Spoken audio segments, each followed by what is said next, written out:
자, 오늘은 2023년 9월 고1 모의고사를 풀어보도록 하겠습니다. 느끼고 있겠지만, 1월 달, 이제 3월, 6월, 9월 이렇게 오면서 모의고사 난이도가 조금씩 높아진다는 걸 느끼고 있을 겁니다.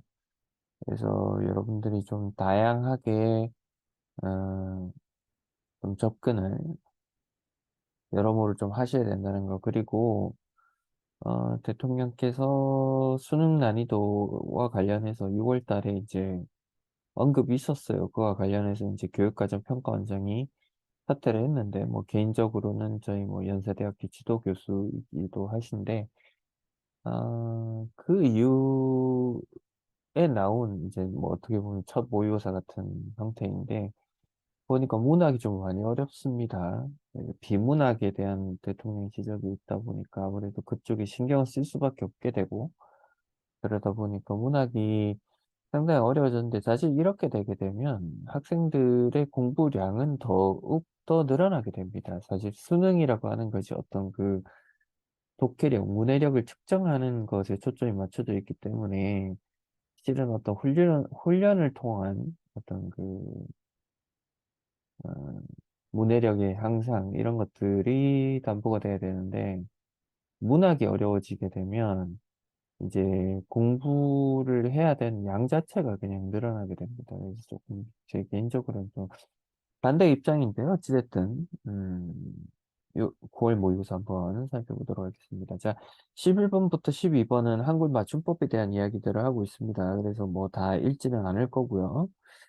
그래서 여기 이제 기억과 니은에 이제 예시들이 드러나고 있는데, 기억 같은 경우는 이제 두 가지 이야기를 하고 있습니다. 그래서 어떤 그 뒤에 전미사가 결합이 됐을 때에 그 어근의 본래 뜻이 유지가 되는 웃음과, 어근이 이제 결합을 했을 때 어근의 어떤 형태가 좀 바뀌어지는 이런 모습들에 대해서 이야기를 하고 있고, A의 형태에 관해서는 이제 한 번이라고 하는 것이 어떤 띄어쓰기가 다르게 나타내는 것에 대해서 이야기를 하고 있습니다. 그래서 어떤 그 강조한 뜻을 나타낼 때에 한 번은 그 붙여 쓰고, 횟수를 나타낼 때 이거는 이제 수사가 되겠죠. 수업 시간 이야기를 했죠. 그렇게 해서 이제 떼어쓰게 된다, 이런 이야기를 하고 있습니다. 그래서 11번을 보게 되면 아까 이제 얘기했듯이 5번이 답인데, 이 5번에서는 이제 어근이 웃음이라고 했을 때는 음이 뒤에 그냥 형태 변화를 하지 않고 본래의 뜻이 유지가 되고 있죠. 그렇기 때문에 유지되지 않았다라고 표현하는 것은 당연히 틀린 표현이 되겠죠. 여기서도 보면 믿음이 그대로 유지가 되고 있는 것을 볼 수가 있습니다. 다른 것들은 맞기 때문에 그냥 한번 봐주시면 될 것 같고. 자, 12번 같은 경우는 사실 뭐 이런 문제는 고등학교 2, 3학년들에게 문제를 내어도 많이 틀린 문제입니다. 그래서 많이 틀리는데, 이 1번부터 보면 뭐 한 번 이런 것들 어떤 행동이나 상태를 강조하는 것이고, 만난지 이렇게 할 때 어떤 시간의 경과를 나타낼 때는 띄었어야겠죠. 단번에 어떤 이것은 이제 어 조금 어설프게 배운 친구들은 이제 관용어 형태이기 때문에 뒤에 이 지가 의존 명사라서 띄어쓰기를 해야 되지 않냐, 이렇게 얘기할 수 있는데, 이거 A or B 이런 것들을 나타낼 때 할지는 붙여 쓰는 게 맞습니다.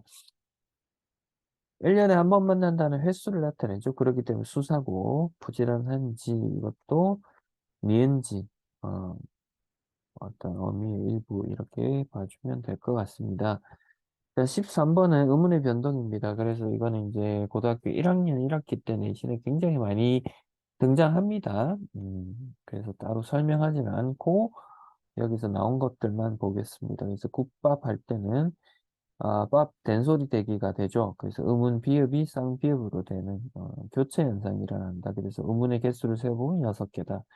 고치다 같은 경우는 우리가 이제 국어음화에서 굉장히 많이 나타나죠. 디귿과 히읗이 결합이 됐을 때 티귿으로 축약이 되는 현상. 이렇게 나타내게 되죠. 그래서 개수를 세어보면 7개에서 6개. 급행열차 같은 경우는 두 가지 현상이 일어나게 되는데, 첫 번째는 비읍과 히읗이 결합이 되면서 피읍이 되는 현상. 선생님 피카츄 털 이야기한 적이 있을 겁니다. 수업 시간에 기억나실 거죠? 자, 그리고 니은이 첨가되는 현상이 나타납니다. 그래서 10개로 동일하다는 거. 그래서 답은 1번이 되겠습니다. 자, 14번은 과거 시제와 미래 시제, 그래서 사건 시와 발화 시에 대한 이야기들을 하고 있는데, 과거 시제는 사건 시가 발화 시에 앞서고, 미래 시제는 사건 시가 발화 시 뒤에 나타나게 된다. 필기가 필요한 학생들은 잠시 포즈를 누르고, 일시정지를 누르고 필기 좀 해주셔도 괜찮을 것 같습니다. 기억 같은 경우는 선어말 의미, 현재를 나타내고 있죠. 미행 같은 경우는 곧 강연을 시작하겠다. 그래서 미래 형태를 나타내고 있습니다. 선어말 어미 개시 있고, 입을 오시다. 관형사 어미, 그래서 이 미를 나타내고 있죠. 만든 빵, 이런 과거를 나타내게 되겠죠. 모두 관형사형 어미라고 볼 수 있겠습니다. 그래서 적절하지 않은 것은 2번이 되겠죠. 그래서 사건 시가 말하시 뒤에 나타나게 되는 미래 시제다. 그래서 이렇게 봐주시면 될 것 같습니다. 자, 15번은 사전 활용하기인데 사전 활용하는 것들도 굉장히 많이 나타나는 형태 중에 하나입니다. 그래서 어, 1번을 보시면 표제어로 등장된다. 표제어의 뜻을 모르는 경우가 있는데 이제 각각의 다른 뜻으로 나타난다. 그렇기 때문에 동의미하다 이렇게 봐주시면 될 것 같습니다. 답은 5번인데 1번이 아니고 2번이죠. 마음가짐이 바르다. 이렇게 해서 보시면 될 것 같습니다. 선생님이 앞에 이제 그 문학이 어려워졌다라고 이야기를 했는데 권섭의 16경이나 조우인의 출세곡 이런 작품들이 사실 교과서에 없는 작품들입니다. 그래서 보통 이런 작품들이 고2나 고3 모의고사에 출제가 되거나 사설 모의고사에서 등장하는 경우들이 많은데 고1 모의고사에 등장을 했다는 이야기는 뭐냐면 앞으로 문학이 굉장히 어려워진다. 그러니까 교과서에 등장하는 작품들 이외의 작품들이 많이 등장할 것이다. 이러면 이제 대통령의 의도하고 사실 멀어지게 되는 측면이 없지 않아 있습니다. 사실은. 대통령이 강조했던 것은 뭐 교과서에서 배우지 않는 개념들이 뭐 나온다라고 하다 보니까 비문학에 대한 비판이 좀 집중이 됐고. 근데 난이도는 맞춰야겠죠? 그러다 보니까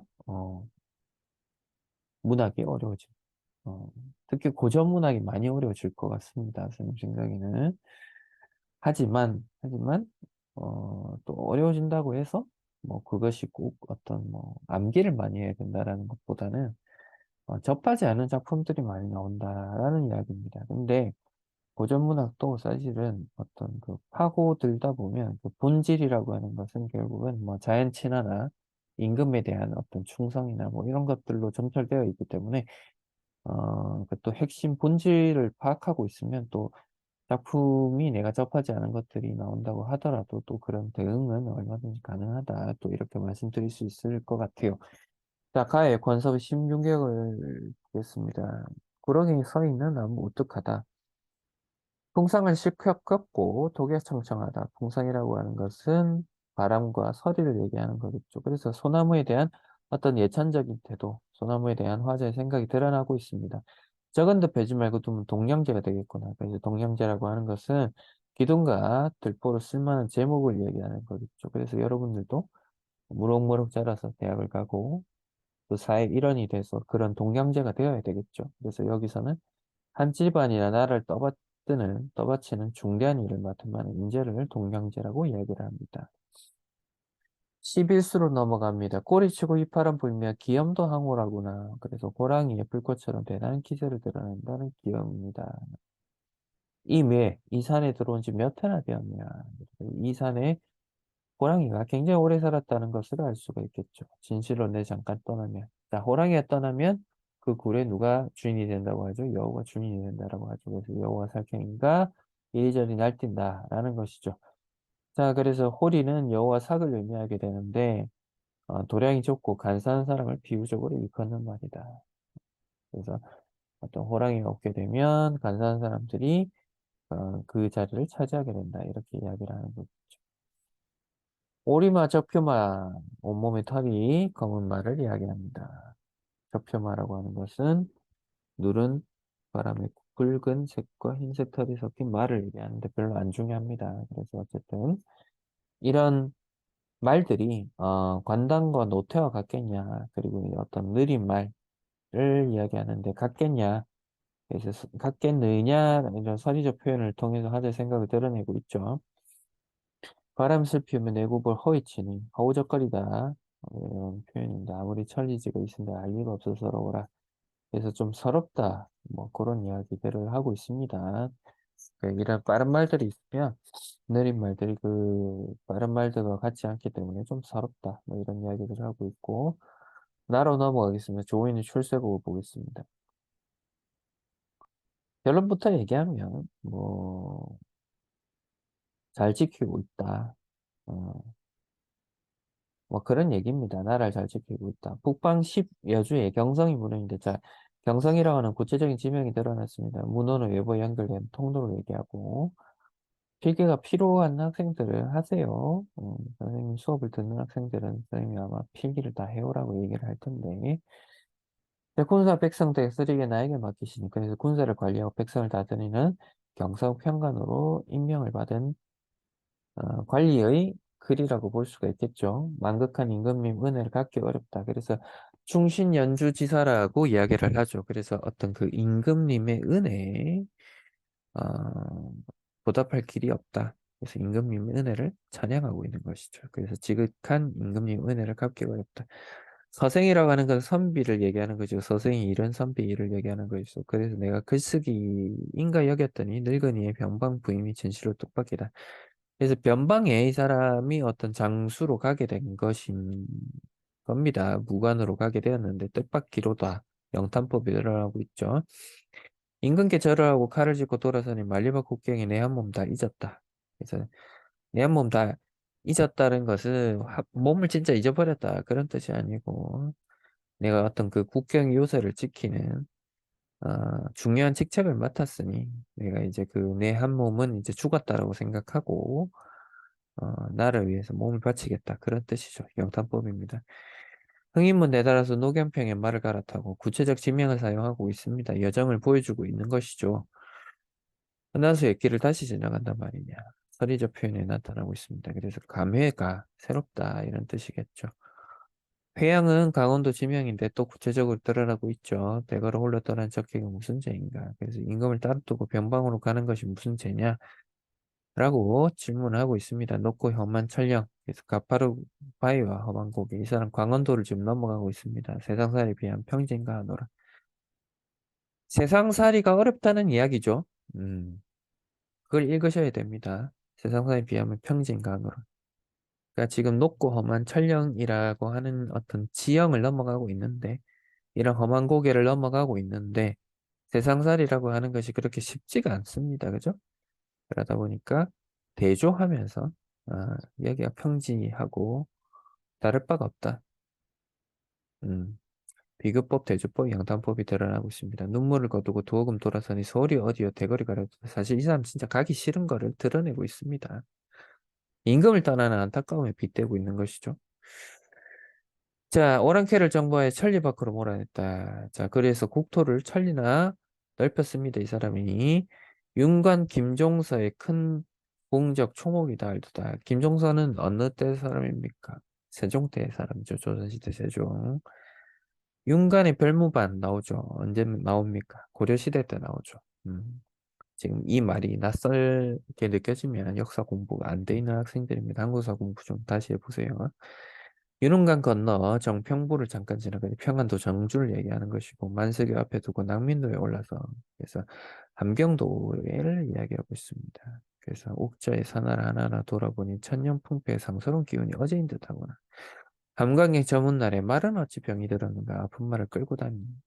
모래바람 자욱한데 바람에 날리는 모래를 얘기하죠. 갈 길은 멀었구나. 하마는 길이 어려운 상황을 나타내고 있습니다.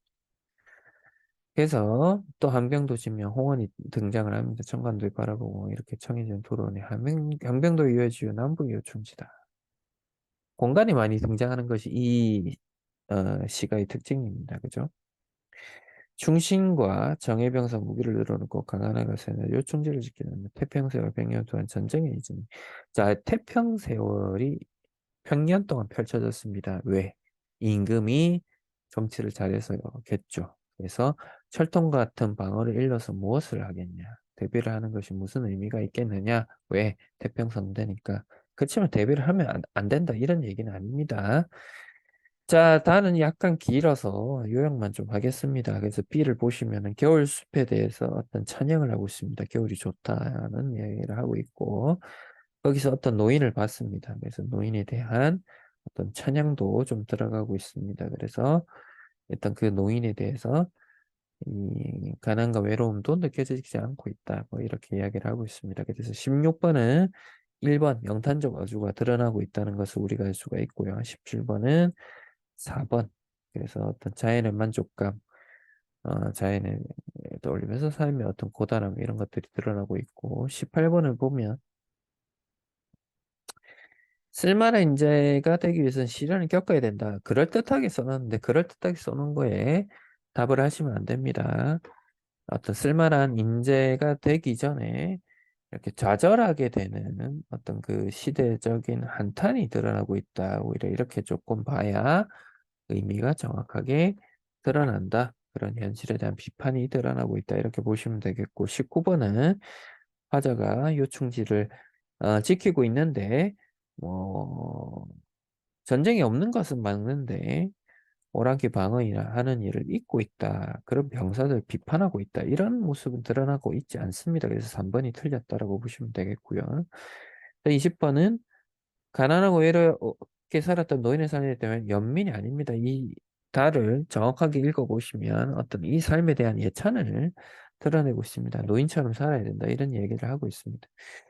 자, 21에서 26은 회화에 대한 이야기를 하고 있습니다. 그래서 어떤 그 인문 철학에 대한 이야기를 하고 있고 우리 이제 선임하고 수업을 많이 하는 학생들은 이런 인문 철학을 읽을 때 어디에 방점을 두고 읽어야 되는지를 명확하게 알고 읽으실 수가 있을 겁니다. 결국 결론부터 얘기하면 이건 뭐 얘기하고 있습니까? 전통해야 합니까? 현대해야 합니까? 현대해야 대한 이야기를 하고 있죠. 그리고 현대해야에 대한 어떤 긍정적인 시선이 드러나고 있습니다.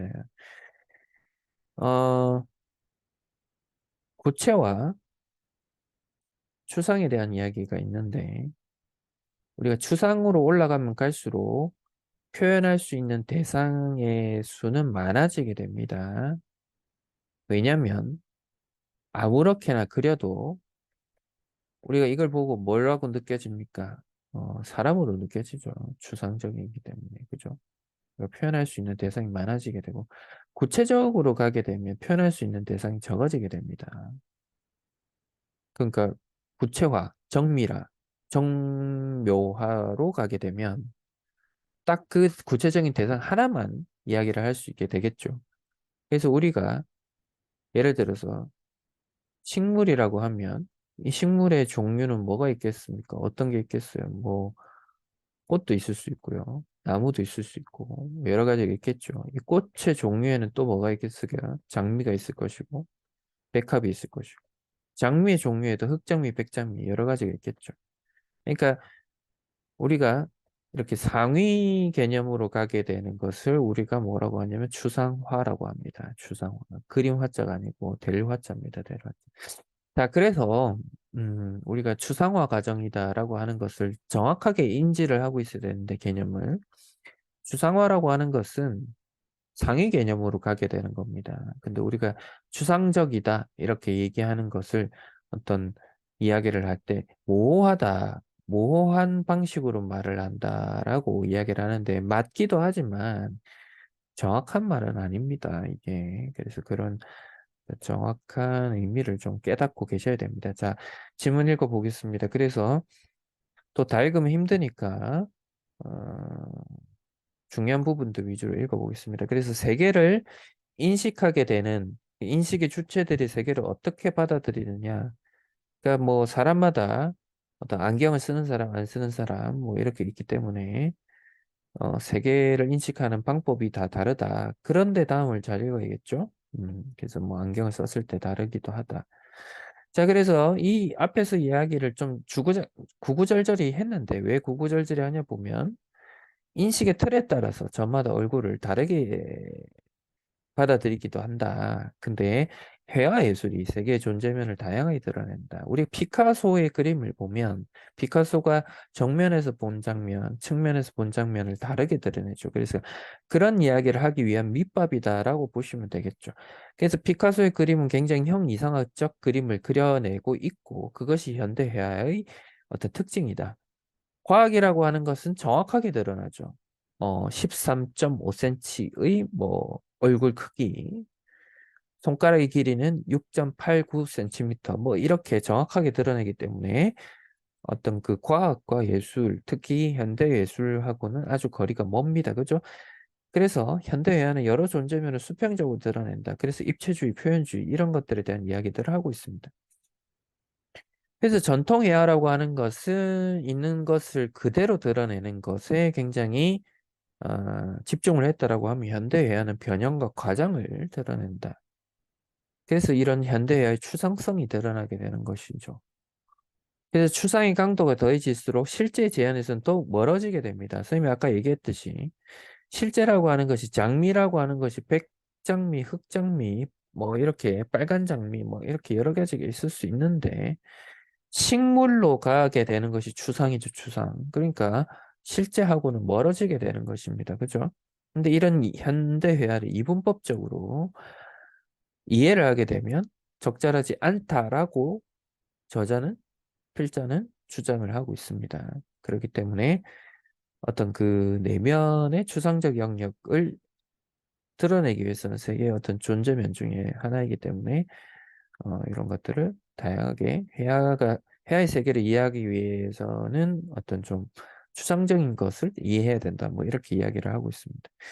나는 회화가 가시적이면서도 비가시적인 면을 갖게 되는 이유에 대해서 이제 인트로에서 이야기를 하고 있고, 그래서 전통 회화는 이런 객관적 세계를 제안하는 현대적 회화는 어떤 이런 그 자신만의 관념을 드러내고 있다. 그러니까 임의로 대칭을 만들든지 현실을 조작하든지. 근데 이런 이제 어떤 현대 회화의 방식들, 설명하는 내용들이 중학교 때나 고등학교 때 와서 회화에 대해서 우리가 어느 정도 상식을 갖고 있어야 이해가 갑니다. 근데 그렇지 않은 학생들 입장에서는 도대체 이게 무슨 말을 하는지 도통 이해를 못할 겁니다.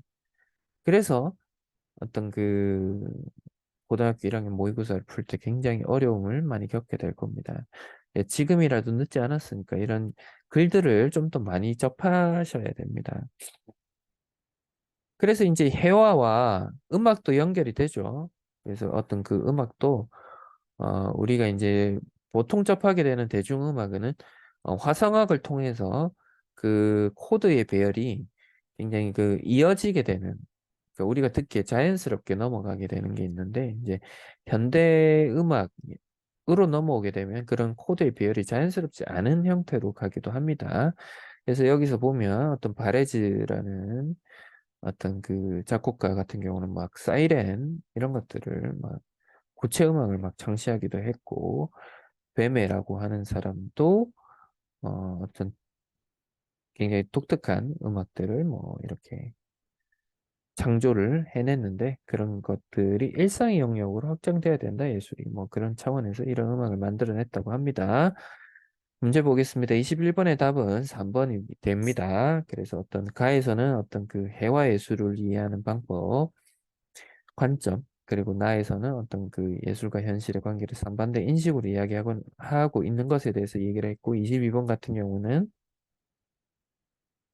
가에서 이제 얘기하는 어떤 존재면이라고 하는 것은 개별로 보면 안 되고 어떤 것들 서로 관련이 있는 것들의 연결, 점의 연결, 선의 연결, 무수한 면들로 구성되어 있다. 이런 것들을 이야기를 하고 있죠. 23번 같은 경우도 정확하게 5번에서 어떤 그 설명을 하고 있는 것을 볼 수가 있습니다. 그죠? 자, 그리고 24번 같은 경우는 이제 그 순차적 세포 분열 과정이 굉장히 다양한 과장된 크기, 다양한 색으로 드러냈던 구스타프 클림프의 키스에 대한 설명을 하고 있는데 나의 관점과 나의 관점에 맞춰가지고 풀이를 하고 있습니다. 그래서 4번이 틀렸는데 4번이 틀린 이유는 이 과학의 영역의 속성을 다루고 있어서 비가시적 속성을 갖는다고 보았다라고 표현을 하면 틀리겠죠. 그 삶과 죽음, 생명 등 어떤 주관적인 의미를 구스타프 클림프가 그려내고 있기 때문에 그죠? 드러내고 있기 때문에 비가시적인 것이 아니고 가시적 속성을 갖고 있다. 이렇게 봐야 맞는 거가 되겠죠. 25번은 2번이 틀렸는데 기존 음악이 현실에서 멀어졌기 때문에 대항하고자 기계음을 만들었다. 이렇게 봐야 됩니다. 반대로 이야기를 한 겁니다. 26번은 답이 4번이 되겠습니다.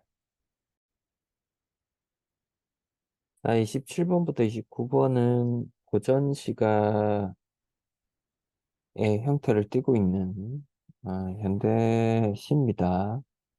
박목을과 이영기의 현대시를 가지고 있는데 이 작품도 앞에서 이야기했듯이 조금 어렵습니다. 그래서 이게 어렵다는 기준은 뭐냐면 어, 교과서에 등장하지 않는 우리 고등학교 교과서에 등장하지 않는 내용들을 가지고 있다.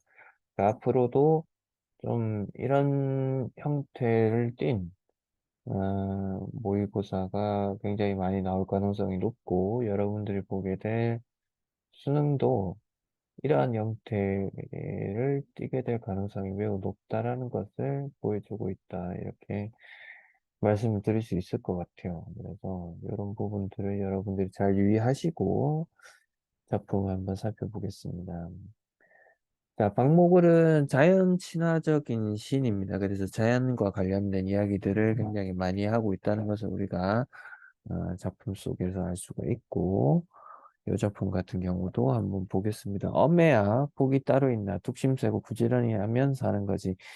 자, 부지런히 하면 사는 거지가 1년과 2년에서 반복해서 나오고 있습니다. 우리는 이것을 통해서, 반복적인 것을 통해서 무엇을 할 수 있다? 운율을 형성하고 있다라는 것을 우리가 쉽게 알 수가 있습니다. 그죠?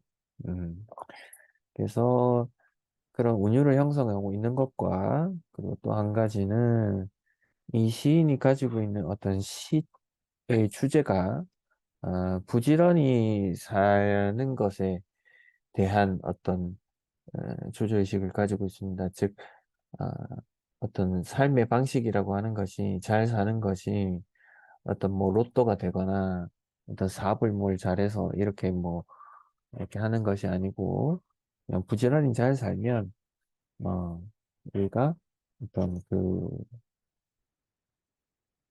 인생에서의 어떤 그런 것들을 좋은 시기를 맞이할 수 있다. 이렇게 이야기를 하고 있습니다. 그래서, 복이 따로 있나? 라고 이야기를 합니다. 그래서 복이라고 하는 거, 우리가 이제 사실 이 기복신앙이나 또 불교나 이런 것들을 보게 되면, 복에 대한 이야기, 이런 이야기들을 많이 합니다. 뭐, 불교의 세계관에서도 보면, 우리가 어떤 그, 복을 짓는다. 내세에서의 어떤 그, 음, 어떤 복을 얻기 위해서는 우리가 어떤 뭐 착한 일을 많이 해야 된다. 이런 것들이 부처님 말씀으로 많이 등장하기도 하는데, 이제 그런 게 아니라, 이제 복이 따로 있다라고 여기지 않고, 어디 있다라고 얘기한다? 가까이 있다. 가까이 있다. 우리 삶 가까이에 있기 때문에 그런 것들을 잘 하려고 노력하는 것이 매우 중요하다. 뭐 그런 식으로 이야기를 하고 있습니다. 그래서 그런 부분들을 우리가 조금 캐치를 하면서 보고요.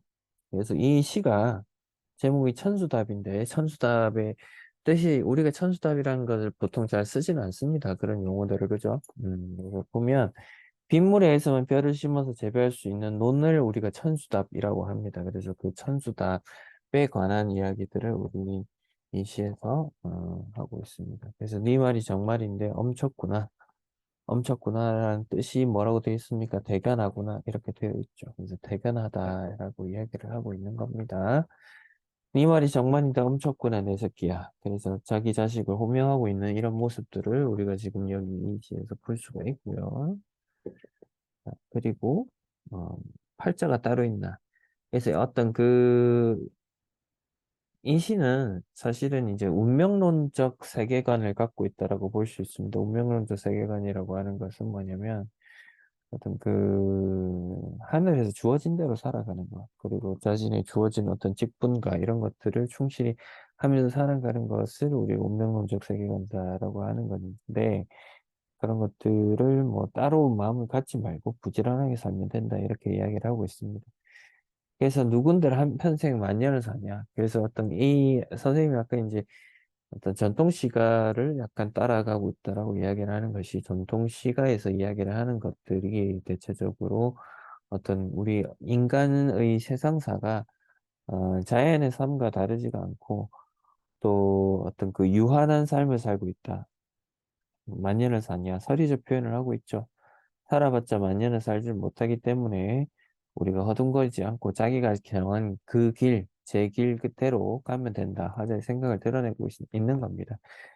여러분들이 하고 있는 공부도 사실은 마찬가지입니다. 여러분들이 지금 당장은 굉장히 괴로울 거예요. 어떤 살아가는 어떤 삶이나 내가 가지고 가게 되는 어떤 하루하루의 어떤 고통 같은 공부의 시간들, 영겁의 시간들, 매일매일 마주하게 되는 똑같은 일상들, 그런 것들이 굉장히 괴롭고 힘들겠지만, 실은 우리가 긴 인생을 놓고 봤을 때는 굉장히 찰나의 순간과도 같기도 합니다.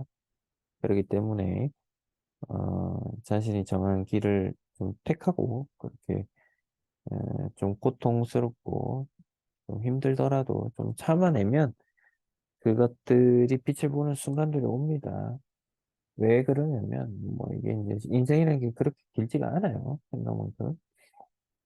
5년 내새 괜히 말이 엄청구나. 그래서 자기 자신을 침착하고 있습니다. 잘 살고 못 살고 어디 있나. 그래서 대학을 잘 가는 것이 인생을 잘 사느냐라는 공식이 성립이 절대 되지가 않습니다. 잘 살고 못 살고 하는 것은 그 사람이 어떤 식의 마음을 먹느냐에 좀 따라가게 되는 경우들이 많이 있습니다. 그렇기 때문에 그런 어떤 화제 생각이 여기서 드러나고 있다, 이렇게 봐주시면 될 것 같고, 제 길을 가면 그만이다. 그래서 이제 수렁거리는 끝잎 사이로 벌떨기 빛나는 밤하늘. 그래서 포도송이 여러 아이디어가 있는데, 예, 이런 것들이 인력에 의해서 서로 연결돼서 함께 움직이는 것이다. 그래서 그 하늘 깊이 명사의 종결어미를 쓰고 있습니다. 명사의 종결어미를 쓸 때 우리가 느껴지는 것은 어떤 여운을 남긴다, 이런 것들을 우리가 배울 수 있겠습니다. 자, 나의 시도 보겠습니다. 쬐끄만 것이 노랗게 노랗게 전류가 다해서 샛노랗게 피어있다. 자, 이 시는 민들레꽃에 대해서 이야기를 하고 있습니다. 그래서 민들레꽃이라고 하는 것이 어떤 이 시의 중심 소재를 형성하고 있는데, 작은 크기의 민들레꽃을 묘사하고 있습니다. 자, 노랗게라고 해서 색티어가 등장하고 있죠. 그래서 이 시의 어떤 표현 방식들을 객관식으로 물어볼 때, 이 시는 뭐 동일한 시어를 반복하고 있다. 혹은 어떤 시상을 전개하는 데 있어서 색채어를 통해서 반복적으로 운율을 형성하고 있다. 이렇게 이야기를 충분히 할 수 있습니다. 그래서 전력에 대해서 샛노랗게 피어 있다. 그래서 셋이라는 것은 접두사가 되겠죠. 우리 문법 시간에 배웠죠. 그래서 어떤 그런 셋이 결합한 파생어라고 봐야 되기 때문에 민들레꽃의 노란 속성을 강조하고 있다, 이렇게 봐야 될 것이고, 작지만 원힘을 당해서 선명하게 빛깔로 피어있는 민들레꽃이 드러나고 있다, 이렇게 봐야 되겠습니다. 아무것도 넘보지 않는다.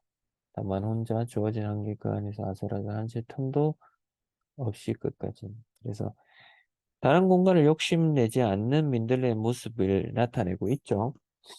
그래서 다만 혼자라고 하는 것은 꽃을 피우기 위해서 홀로 애를 쓰고 있다는 것. 그리고 아슬아슬이라고 하는 것은 의태어인데, 우리가 이것을 음성상징어라고 합니다. 수업 시간에 의성 의태어 얘기를 했죠.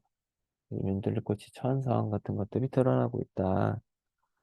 파이사를 비집거나 잡초 속이거나 씨 뿌려잡고 그 자리가 바로 내 자리. 그래서 민들레꽃은 어떤 자리에 연연해 하지 않습니다. 자기가 뿌리 내린 그곳, 꽃을 피운 그곳에서 최선을 다해서 살아가고자 합니다. 그래서 씨를 뿌린 그 비좁은 곳이 내 곳이다. 물을 길어 올리는 실뿌리. 자, 그래서 뿌리에서 우리가 이제 삼투압 현상이나 이런 것들을 배워봐서 알겠지만, 뿌리에서 물을 길어 올려야 영양분이 줄기를 통해서 잎으로 그리고 꽃으로 공급된다는 것을 알 수가 있죠. 그래서 실뿌리가 굉장히 그 아스팔트 틈을 접초 속을 내려가서 풀을 내리고 그래서 어떤 그 강인한 민들레의 생명력, 그래서 어둠을 힘껏 밀어내리는 떡잎이라고 해서 우리가 과학 시간에 어떤 그 식물 같은 걸 키워봤을 때 떡잎이 어떻게 올라오는지를 봤을 겁니다, 여러분들. 그죠? 그래서 그것들이 한데 어울려서 실뿌리와 떡잎의 강한 의지와 생명력들을 통해서 근데 이제 그 이 민들레의 시가 좀 뭐 처연하면서도 슬픈 이유는 데스라고 해놨죠. 5일 산다는 겁니다. 5일. 그래서 세상에 그밖에는 할 일이 없어서 그래서 이 민들레꽃을 피워내는 일밖에 없어서 아주 노랗게만 피는 꽃 피어서 선칠 수밖에 없는 건 여기서 약간의 어떤 역설법도 좀 드러나고는 있는데 완전 역설이라고 좀 보긴 조금 어렵지만 피기는 하나 질 수밖에 없는 꽃이다. 왜냐하면 피어나고 얼마 안 돼서 지기 때문에. 그래서 닷새가량 노랗게 피고 질 수밖에 없지만 그럼에도 열심히 샛노란 꽃을 피우기 위해서 노력하는 민들레의 어떤 모습을 드러내고 있다. 이렇게 볼 수가 있겠죠. 그래서 쬐끄만 것이 정말 이 크기는 어떤 자로서 잴 수가 없다. 그래서 역사적 표현이 등장을 한다라고 썼습니다. 그래서 조그만 민들레 꽃이 가진 강인한 의지와 생명력을 강조하고 있다. 이제 이것이 이제 드러내는 것은 어떤 그 민들레가 가지고 있는 내적 가치에 대한 긍정적인 인식이 드러나 있다. 이제 혼자 가는 자의 헛된 꿈. 그래서 이 꿈이라고 하는 것은 결국은 뭐다? 소멸된 운명이다. 이런 것들을 우리가 알고 있는 거죠.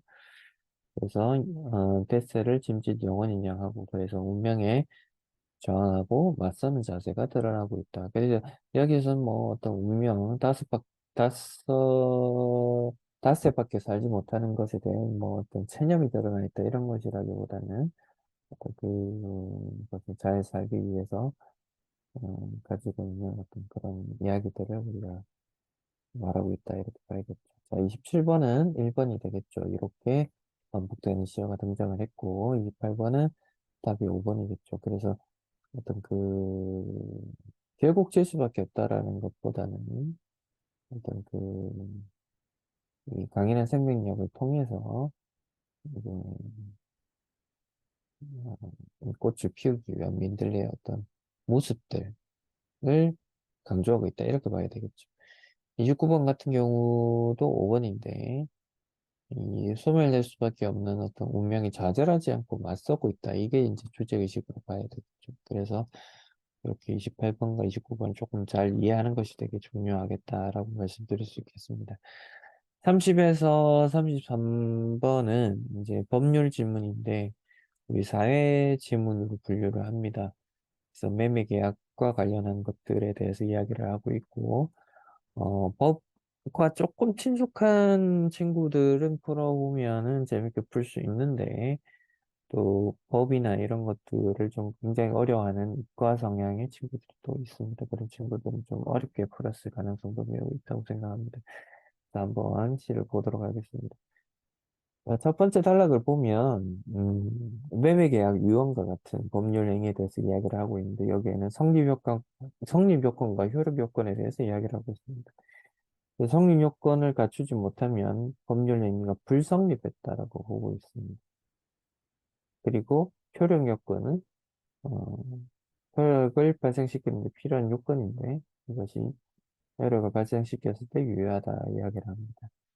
그러면 이제 지문이 어떤 효력이 발생했느냐 안 했느냐에 초점을 맞추고 이야기를 하겠구나라는 것을 우리가 짐작을 할 수 있겠죠. 법률 행위는 성립했는데 효력 요건이 불충분하다. 그럴 때는 법률 행위가 당연히 어떻게 된다? 무효가 된다. 그래서 무효가 돼버리면 처음부터 효력이 없는 것이다. 라고 이야기를 하는 것이죠. 그럼 이제 질문을 잘 해석하는 친구들은 선생님이 항상 얘기하지만 우리 궁극적으로는 문제를 물론 잘 풀고 답을 맞추는 것에 초점이 맞춰져 있지만 그 문제를 잘 풀기 위해서는 당연히 전제 조건이 지문을 잘 해석해야 되는 것이고 지문을 잘 해석하려고 하면 지문의 이 필자가 가지고 있는 의도를 파악하는 것이 매우 중요한데 그 의도를 파악하려고 하는 학생과 파악하면서 있는 학생과 파악하지 못하고 그냥 있는 학생의 차이는 크다라고 선생님이 누차 이야기를 했습니다. 이 질문은 필자가 가지고 있는 어떤 의도가 뭐에 있겠습니까? 법률 행위가 이렇게 하면 무효다라는 것에 그치는 것이 아니고 법률 행위가 이렇게 무효가 된다라고 이야기를 한 것은 뭐냐면 이렇게 하면 무효기 때문에 이렇게 하면 무효가 되지 않는다라는 것을 말하고 싶은 것에 있다라고 우리가 충분히 추론을 해내야 됩니다. 그 추론을 해내야만이 이 다음 단락에 오는 내용들을 충분히 예측하면서 읽을 수 있고 예측하면서 읽게 되면 지문을 우리가 좀 더 쉽게 파악할 수가 있습니다. 그래서 세 번째 단락을 보면 법률의 취소는 이 법률 행위가 성립한 당시로 소급하여 소급한다는 것은 거꾸로 돌린다는 얘기죠. 소급해서 효력을 잃게 되는 경우를 말하게 되는데 취소권을 가진 특정인이 취소를 추정할 때만 이 효력이 없어진다는 점에서 무효와 차이가 있다. 그러니까 무효라고 하는 것은 법률 행위가 애시당초 무효 사유가 존재했기 때문에 없었던 것이 되는 것이지만 취소라고 하는 것은 지도권을 할 수 있는 사람이 이 법률 행위는 이러이러한 이유로 취소를 해야 합니다라고 이야기를 하면 취소가 되는 거다. 그러니까 우리가 구분해야 되는 것은 뭐다? 무효와 취소는 차이가 있다. 자, 그러면 무효인 법률행위에서는 아까 무효는 뭐였어요? 처음부터 그냥 없는 거였단 말이에요. 그러니까 처음부터 아무리 효력도 생기지 않는다라고 봐야 되는 것이죠. 겠죠? 그래서 그러면은 아까 선생님이 얘기했듯이 어떤 이 필자가 말하고 싶은 것은 법률 행위가 무효라고 하는 것이 그냥 무효니까 이것은 그냥 무효다라고 말하고 싶은 게 아니고 법률 행위가 무효인데 이 무효 행위가 유효하게 되는 사례를 말하고 싶은 거겠죠. 그럼 그게 뭐다? 전환이죠, 전환. 그래서 핵심 키워드는 여기서 전환이라는 것을 여러분들 잡아내셔야 됩니다. 아시겠죠? 그러면 뭐다? 새로운 법률 행위가 되는 거예요. 무효인 행위가. 그래서 부효는 이미 성립된 법률 행위를 전제로 하기 때문에 이런 전환이나 추인이 가능한 것이다. 그래서 어떤 법률 행위가 불성립했다면 전환이나 추인을 할 수가 없다. 그래서 다른 법률 효력을 갖추고 있을 때 효력을 인정하는 것이다. 그래서 여기서 보면 어떤 당사자가 무효인 것을 알았다면 처음부터 다른 법률을 했을 것이라고 인정돼야 된다. 그래서 징계 해고 효력을 갖추지 못해서 무효가 된 법률 행위는 징계 휴직으로 효력을 갖출 수 있다. 그래서 유효가 될 수 있다. 이런 이야기를 하고 있습니다. 그래서 무효 행위를 또 추인한다는 것은 이 추인을 하면 무효하게 성립한 것대로 소급해서 유효한 것이 되는 것이 아니고 추인을 한 때부터 새로운 법률 행위를 하는 것으로 본다. 그러니까 무효라고 하는 것이 전환인을 추인을 해줄 때 그것이 무효를 했던 그 당시로 돌아가서 없던 걸 만들어주는 것이 아니고 그때 당시 무효였던 건 오케이. 그때 그게 무효는 맞아. 근데 전환이나 추인을 하게 되면서 어떤 새로운 시점이 발생하게 되는 거죠. 근데 그 시점으로부터 새로운 법률 행위가 발생한 것으로 이야기를 해주는 거죠. 그게 지금 어떤 법이 가지고 있는 어떤 기술적인 면입니다. 그런 것들을 여러분들이 기억을 해 주셔야 되고. 그래서 법률에게 무효가 되면 효과도 생기지 않는다. 청구권도 부인된다. 그래서 예를 들어서 상대방이 채무를 쥐고 있었는데 애당초에 그 법률 행위가 무효였다라고 인정이 된다라고 하면 그 채무 행위를 갚을 이유가 없게 되는 것이죠. 그래서 그러면 채무가 나한테는 이득이 되겠죠. 그러니까 그 사람이 취득하게 되는 이득은 부당이득이 될 것이고 그래서 부당이득 반환 의무를 지는 게 되겠죠. 그래서 그런 이야기들을 좀 다채롭게 실어놨습니다. 30번의 답은 1번인데 그래서 이 불성립을 한 경우에는 해당이 하지 않겠죠.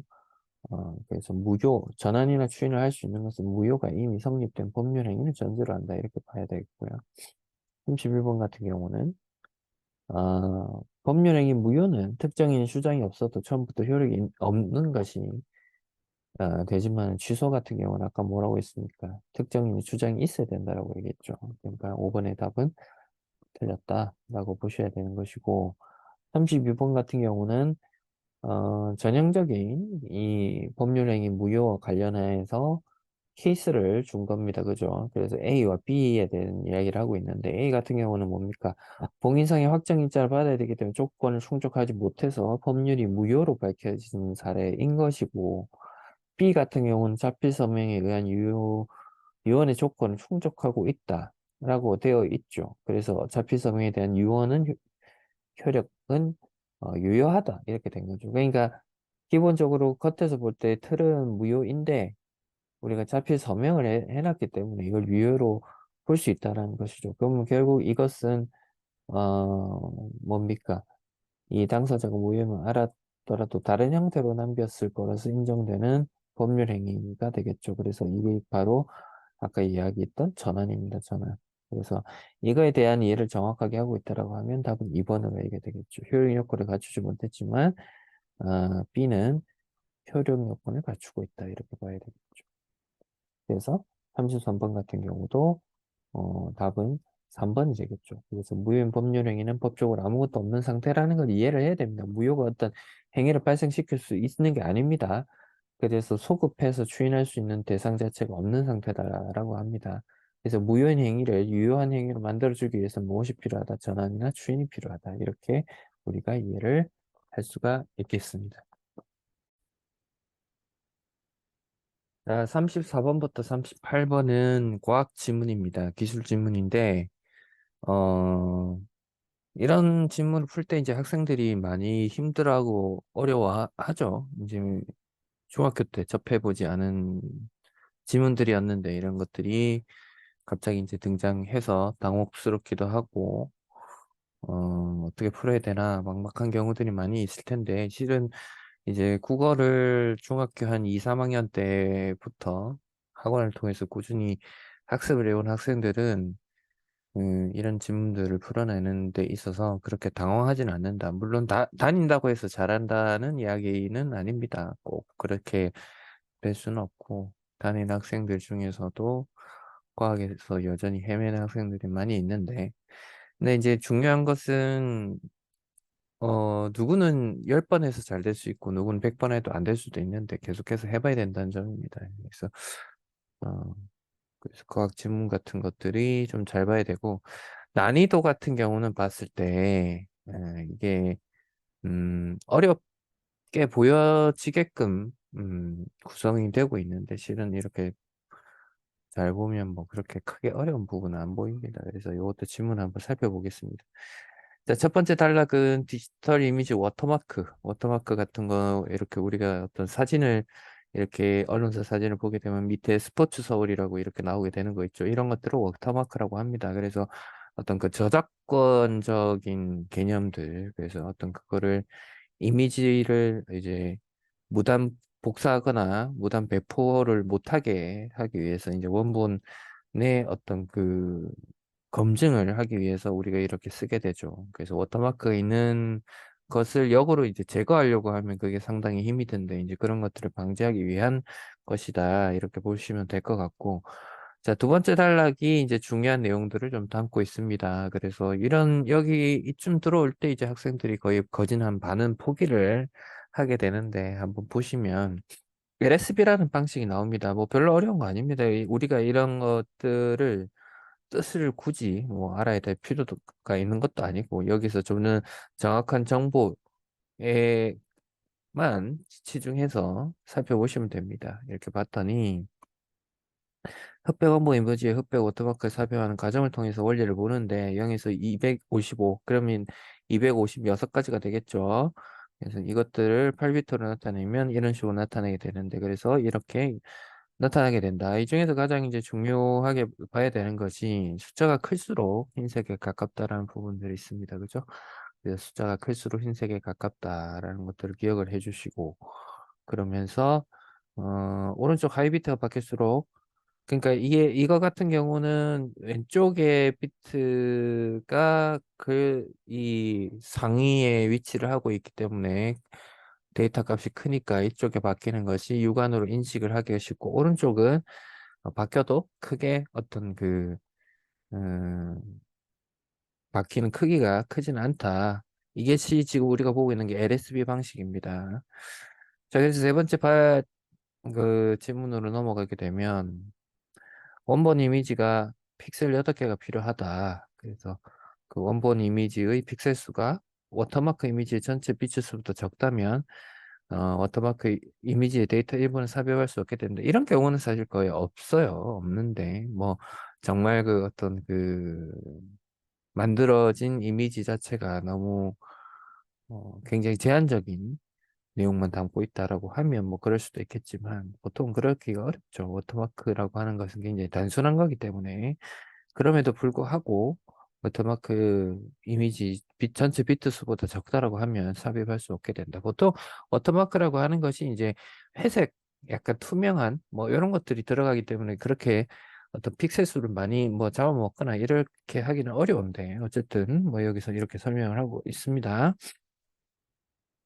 그래서 넘어가 보시면, 그래서 보통 LSB에 대한 어떤 설명을 해놓고 마지막에 가서 이 LSB를 인위적으로 조작하는 경우 워터마크가 쉽게 조작될 수 있다는 단점이 있다라는 표현들이 나옵니다. 그러면 우리가 이제 국어를 잘하는 학생들은, 이제 지구력이 딸리는 학생들은 이쯤 오면 이제 이게 되게 귀찮다. 무슨 이렇게 숫자가 나오고 이렇게 어렵냐 이렇게 되지만, 사실 여기서 거의 힌트를 줬죠. 그러니까 LSB로는 제대로 된 워터마크를 구현하기 어렵다. 그러면 LSB가 아닌 어떤 새로운 방식을 이 지문에서 제시할 텐데, 이것이 제대로 된 이야기를 해줄 것이다라고 우리가 추측을 할 수 있을 겁니다. 그죠? 그래서 우리가 보니까 DCT라는 것이 바로 나옵니다. 이 방식은 공간값에서 주파수 값으로 바꾼다고 합니다. 주파수로 바꾼다고 했을 때 우리가 봐야 되는 것은, 주파수 값이 낮을 때와 높을 때 어떤 형태를 띠는가, 어떤 특징들을 가지고 있는가, 우리가 그런 것들을 좀 봐야 되겠죠. 그래서 이 DCT를 적용을 하면 그 경계선 주변 픽셀의 색상의 밝기가 크게 높은 주파수 값이 나타난다. 그래서 원본 이미지를 좀 블록으로 나누고 이렇게 나누게 되는데, 여기서 잘 봐야 되는 것은 좌측 상단으로 갈수록 낮은 주파수값 표시해놨죠. 하단으로 갈수록 높은 주파수값. 그래서 이런 식으로 나타나게 된다. 그래서 이 역변환 수식에 따라서 변환을 하게 되면 어느 주파수 값에 하든 뭐 이미지가 골고루 분산된 형태가 된다. 뭐 이렇게 설명을 하고 있습니다. 그래서 다섯 번째 단락을 가면 JPG가 우리가 이제 보게 되는 것인데, 예, 그래서 이미지를 압축하는 과정에서 워터마크가 삭제될 수도 있다. 그래서 이렇게 삽입할 때는 낮은 주파수 값이 분포하는 영역과 높은 주파수 값이 분포하는 영역이 경계면에 해당하는 것을, 이 특정 주파수 값의 영역을 중심으로 워터마크 정보를 삽입한다라고 이야기를 하고 있습니다. 그래서 마지막 단락을 보면 이 LSB 취한 방법에 비해서 이 마지막에 이야기를 했던 것들이 원본 이미지와 차이가 없고, 워터마크의 제거가 상대적으로 ASB에 비해서 어렵고 데이터량이 적다라는 어떤 그런 특징들을 설명해 놨습니다. 문제 한번 보겠습니다. 그래서 35번은 답이 당연히 1번이 되겠죠. DCT가 제거 어렵다는 이야기를 하고 있기 때문에 1번이 틀렸고, 36번 같은 문제 절대 어려워하시면 안 됩니다. 얼마든지 풀 수 있습니다. 그래서 원본 이미지 180픽셀, 워터마크 63픽셀 작기 때문에 얼마든지 들어갈 수 있다는 걸 알 수가 있고, A, B 비교를 해봤을 때 A가 훨씬 더 그 숫자가 크다는 것을 우리가 알 수가 있죠. 이것만 가지고 그럼 이게 흰색에 더 가깝다는 얘기겠죠. 그냥 그것만 가지고 봐도 1번 문제 맞죠? 180, 2번 삽입할 수 없다라고 했는데, 그래서 B가 작으니까 A가 당연히 들어가기 어렵죠. 그러니까 맞는 내용이고, 4번 같은 경우도 A가 아까 숫자가 크다고 했죠. 그러니까 흰색에 가깝고, 이렇게 생각되면 이렇게 모두 1에서 0으로 바뀌게 된다. 이것도 맞는 표현이 되겠죠. 3번이 틀리게 되는데, 3번 같은 경우는 데이터 삽입이 안 되는 현상이죠. 그렇기 때문에 시각적인 변화는 더 줄어든다. 뭐 이런 표현은 틀렸다라고 볼 수가 있겠습니다. 자, 37번 같은 경우는 주파수 값이 어떻게 분포되는지를 우리가 이걸 가지고 잘 봐야 되는데, 여기 가가 이제 좌측 상단이기 때문에 저주파수, 우측 하단이기 때문에 고주파수, 여기는 경계면이라는 것들을 알 수가 있죠. 그래서 저주파수에서 민감하게 반응을 하기 때문에 가에 워터마크를 삽입을 하게 되면 어떻게 되겠습니까? 그 시각적 변화가 훨씬 더 크겠죠. 그래서 다이브에 삽입하는 것보다 역변한 후에 어, 원본의 어떤 그 시각적 변화가 더 클 것이다라는 것을 우리가 알 수가 있겠습니다. 그래서 38번은 1번 이렇게 보시면 되겠고요. 자, 39번부터 42번 고전 소설인데 이 고전 소설 같은 경우는 선생님들 얘기하듯이 보기 먼저 봐라. 그래서 정각록에 대한 것은 여성 영웅 소설이다. 여성 영웅 소설에서 이 소설의 내용은 쉽습니다. 여성 영웅이 나타나서 남성들을 다 무찌른다 뭐 이런 내용들이겠죠. 그래서 정서적으로 국가 위기를 초래하는 반역 세력이다. 그래서 숙청을 한다.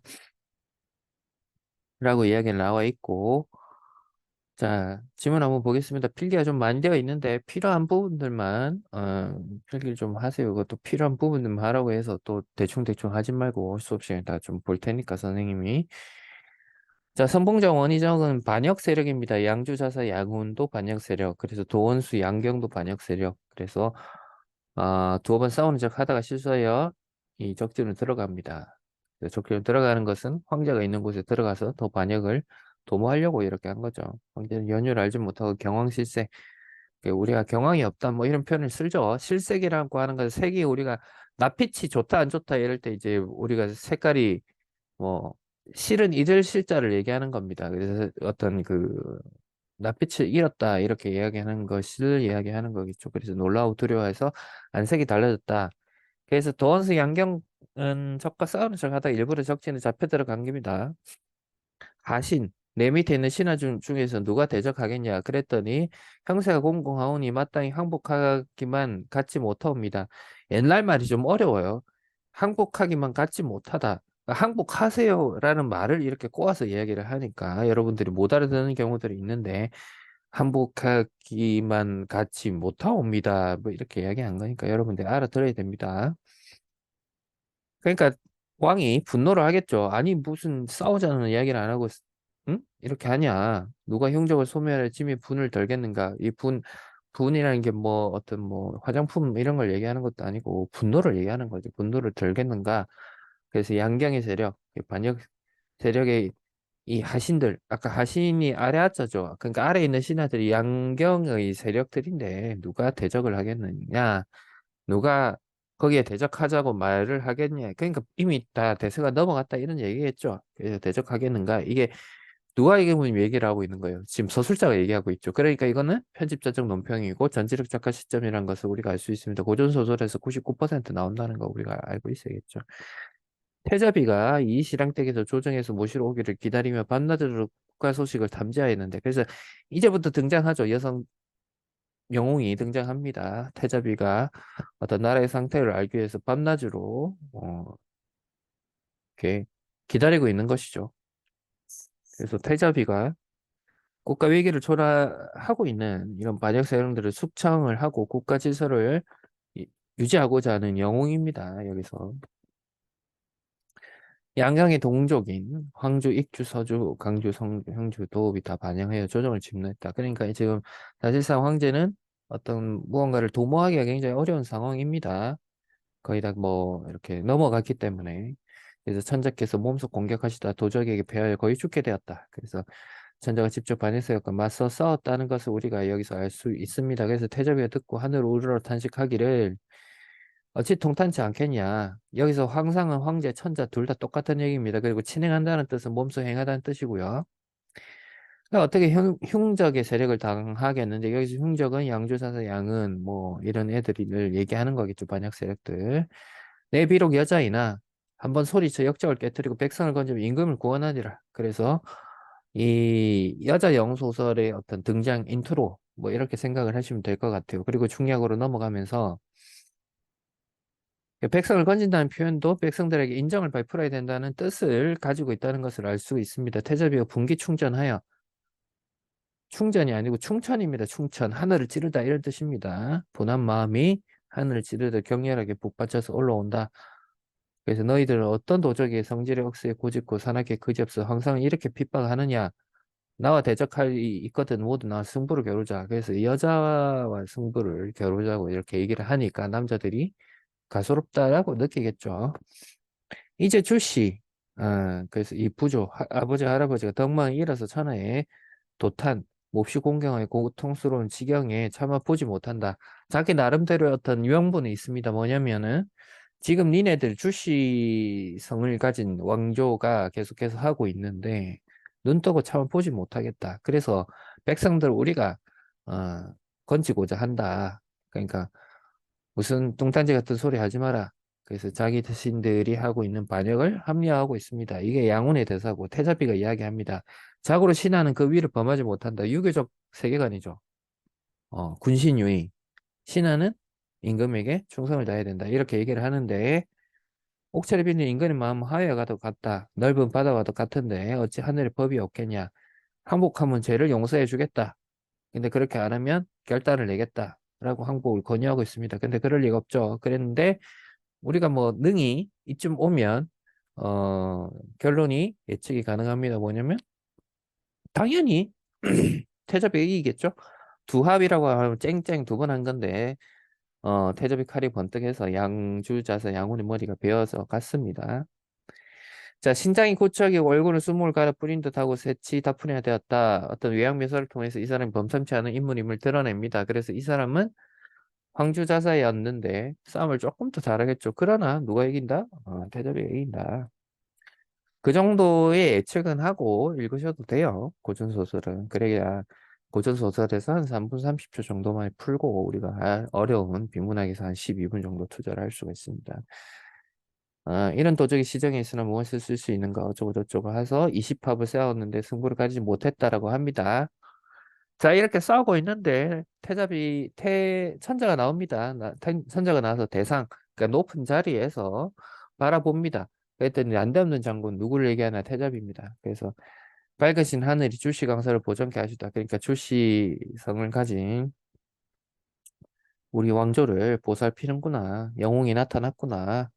그러면서 황조자사가 32합을 싸웠는데 결단치 못하고 대자비가 점포에서 용도에 청학에 엎드려 있다 붉은 기운을 토하니 이제 마지막 스킬을 쓰는 거죠. 필살기를 쓰는 겁니다. 그랬더니 어떻게 된다?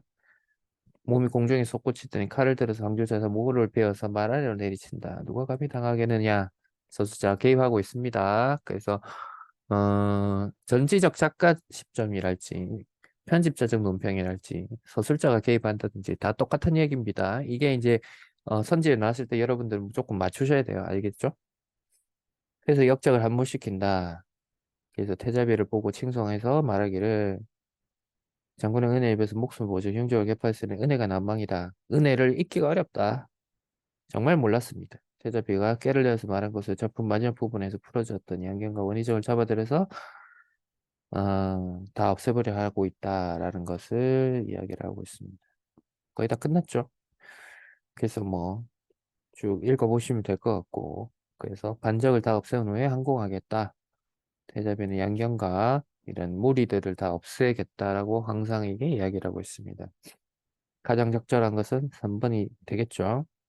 역순행적 구성은 우리가 중3 때 배운 학생도 있고 안 배운 학생도 있겠지만 유능길에 기억 속에 들 곳이랄지 이런 작품들이 현재, 과거, 미래 이런 식으로 역순으로 들어갈 때 역순행이라고 하죠. 지금 이거는 뭐 역순행이 전혀 없었죠. 과거로 회상을 하거나 이런 게 없었고 이번 같은 경우는 뭡니까 하시는 분들은 이거 대충 읽어보면 맞는 내용 같단 말이에요. 그러니까 고전소들 잘 보셔야 되는데 전장의 형세를 이유로 천자의 항복을 만류하고 있다. 항복을 만류하고 있는 게 아니죠. 항복하라고 아이고 뭐 이제 뭐 대세가 다 넘어갔는데 어떡하겠어요. 항복이나 하세요. 라고 권유하고 있죠. 그러니까 말뜻을 정확하게 읽어야 됩니다.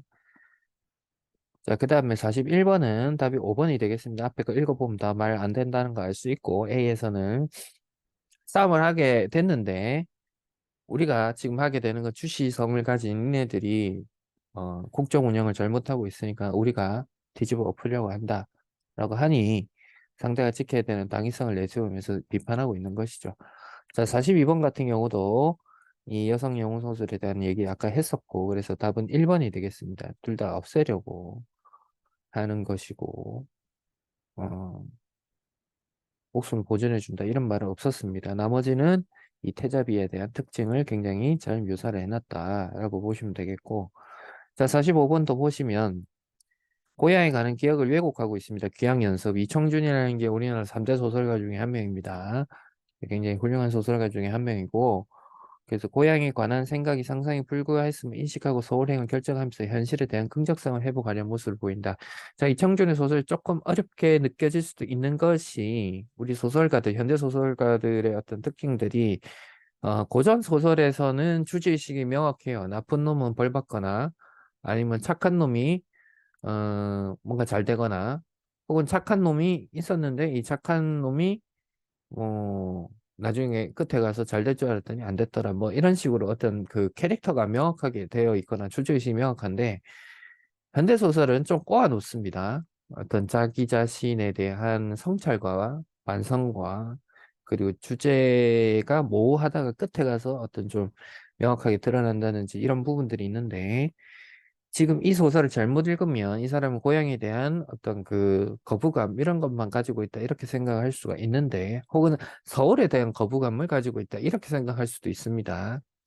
어떤 경우든 반대로 읽을 그러니까 이분법적으로 접근하게 되면 그렇게 읽을 수 있는 가능성이 높은데 고향에 대한 생각이 환상에 불과했음을 인식하고 서울행을 결정하면서 현실에 대한 긍정성을 회복한다는 뜻은 내가 서울에 대해서 끔찍하고 안 좋은 기억이 있었거나 뭔가 거리를 두려고 했으나 내가 어떤 인식의 전환을 갖게 되는 계기를 통해서 그래서 이 내 서울이라고 하는 곳을 삶의 터전으로 인지하게 되고 그러면서 서울에 대한 나의 어떤 현실, 내가 발을 디디고 있는 이 현실에 대한 긍정성을 회복하려는 모습을 갖고 있다라는 것이 이 소설의 정확한 주제입니다. 그것을 인지하고 소설 들어가 보겠습니다.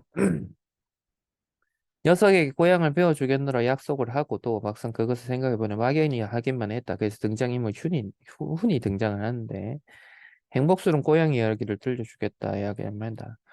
근데 이 주인공은 어머니가 돌아가신 이후 20년 동안 고향을 가지 않았습니다. 선생님 같은 경우도 한 7년 전에 어머니가 돌아가셨지만 뭐 고향은 자주 내려가는 편입니다.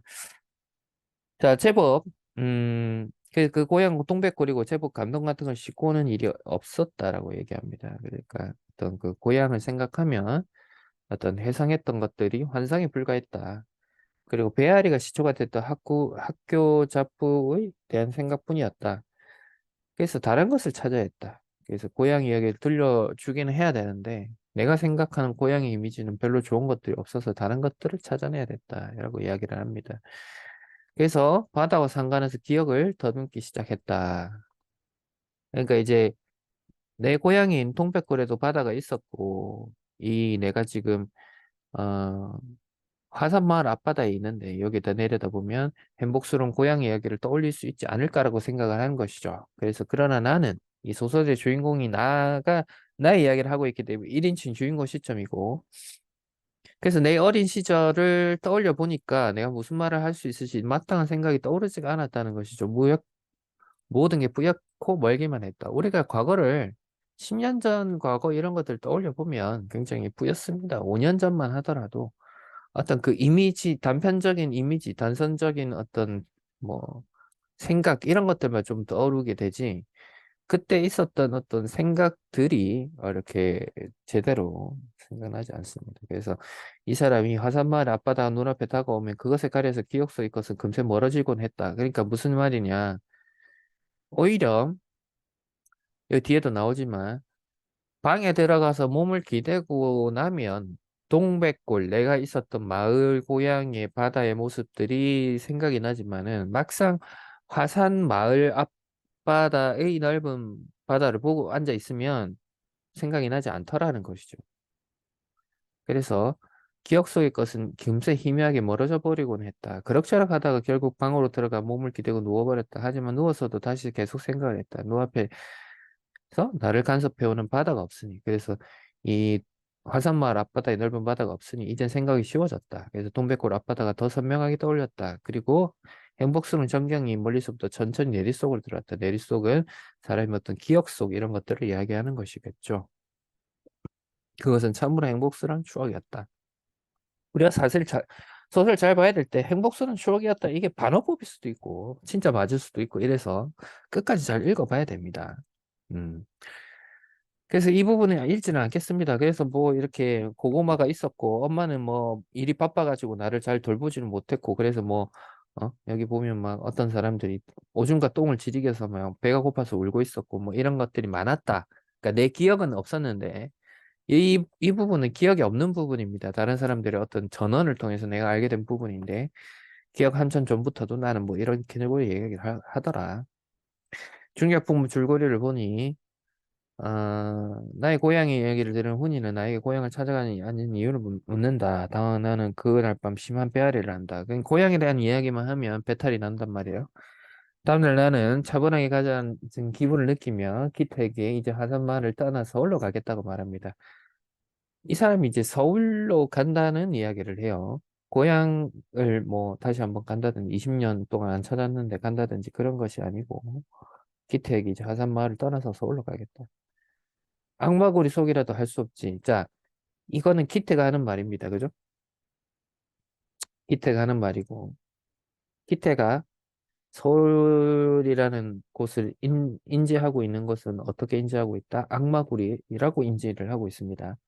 나를 그토록 폐허로 만든 곳이 서울이라면 내 병도 아마 그 서울 쪽에 뿌리가 있을 테니까. 그래서 그 뿌리를 푸고, 이 기태가 아니고, 죄송합니다. 이게 주인공 납니다, 나. 그래서 나는 이 악마굴이라고 인지를 하고 있었는데 그토록 폐허를 만든 곳이 서울이었다고 하더라도 그 서울 쪽에 뿌리가 있으면 뿌리를 뽑고 싶으면 나는 서울에 가서 뭔가를 도모해 보겠다. 그게 정직한 태도다라고 이야기를 합니다. 그러니까 아서라 자네 생각이 어떤지는 모르지만 난 아무래도 자네 서울로 돌아가기 쉽지는 않아. 이게 이제 기태의 이야기겠죠. 기태가 걱정을 하는 겁니다. 그래서 내 집이 불편해서 가는 거라면 내가 할 말은 없는데 차라리 동백골리는 한 번 더 지나가 보는 게 어떻겠냐. 그래서 행복한 고향이라고 보고 있는 것을 가보라고 권유를 하는 겁니다. 동백골도 생각해보지 않은 것은 아니었다. 내가 고향 가는 것도 생각을 해본 게 아닌 것은 아니다. 근데 오히려 터무니없는 요술을 부리더라. 고향이란 곳이 지나고 났더니 사실은 내가 똥밭을 고르고 굉장히 힘들었던 그런 곳일 수도 있는 것인데 기억이란 필터를 지나고 나면 모든 것이 다 흐뭇해지는 어떤 그런 요술들이 있더라. 그래서 오히려 그렇게 하지 않는 편이 나에게 좋을 것 같다. 그래서 나를 두렵게 하더라도 현실대로 정직하게 맞부딪혀 들어갈 수 있는 내 용기다. 그러니까 내가 어떤 그 왜곡된 환상을 진실되게 마주할 용기가 없는 것도 맞고,